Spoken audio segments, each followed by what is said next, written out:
सूरतुल बकरा दी आयत नंबर 163 164, सूरतुल बकरा दे अंदर आयतुल कुर्सी, सूरतुल बकरा दियाँ आखिरी आयात, आखिरी रकू या आखिरी 2 आयात, सूरह आले इमरान दी आयत नंबर 18 और 19, इस तरह सूरतुल आराफ दी आयत नंबर 117 118 119 120 121 122, फिर इस तरह सूरह यूनस दी आयत नंबर 81 और 82, फिर इस तरह सूरह ताहा दी आयत नंबर 69, फिर सूरतुल मोमिनून दियाँ आखिरी 4 आयात, सूरह साफात दियाँ पहलियाँ 10 आयात, सूरतुल हशर दियाँ आखिरी 4 आयात, सूरतुल जिन दियाँ पहलियाँ 9 आयात, सूरतुल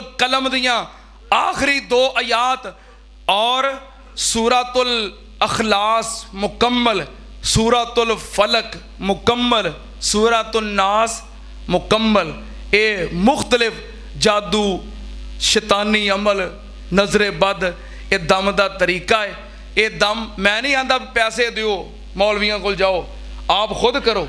मैं दस दिता, नोट करवा दिता है, फिर सुन लो, याद कर लो, खुद करो।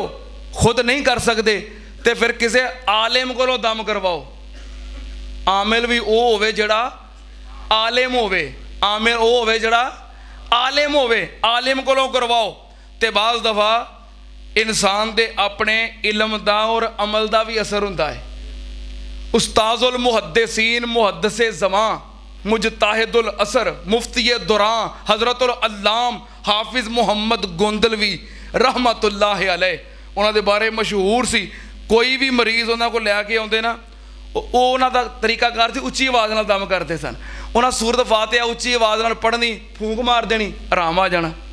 एक दिन एक बंदा कहन लगा, हाफिज़ साहब असी घर बड़ी कोशिश करने हैं भी हाफिज़ जी ने इहो ही दम करना है, सूरत फातिहा पढ़ के फूक मारने, कोई नहीं आराम होंदा, तो तुहाडे कोल आउणे तुसीं फूक मार दिओ, आराम आ जाता है। हाफिज़ साहब फरमान लगे तो पिछे अमल भी होना चाहिए है। बाद दफ़ा अमल का भी असर होंदा। हाफिज़ साहब का अमल की सी, हर रोज़ फजर की जो अजान होंदी ना, तुसीं भी अमल कर सकते हो। फजर की अजान होंदी, अजान तो फौरन बाद फजर दियाँ 2 सुन्नतां पढ़ के ते फजर की जमात खड़ी होने तो पहलों 41 वार सूरतुल फातिहा पढ़ते सन।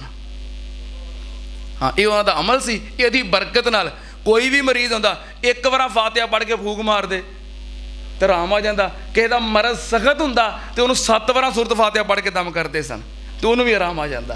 ये अमल का और इलम का इहदा भी कोई असर होंदा है। बहरहाल असी दुआ करने कि अल्लाह सानू सारियां नू नज़रे बद, जादू, जिन्नात, इन्हां बीमारियों तो महफूज फरमा। अल्लाह तू सानू अपनी पनाह दे अंदर रख। अल्लाह हर किस्म के वार तो, जादू तो, नज़रे बद तो अल्लाह सानू सारियां नू महफूज फरमा। जेड़े ये काम करते ने अल्लाह उन्होंने हदायत नसीब फरमा। व आखिर दावाना अल्हम्दुलिल्लाहि रब्बिल आलमीन।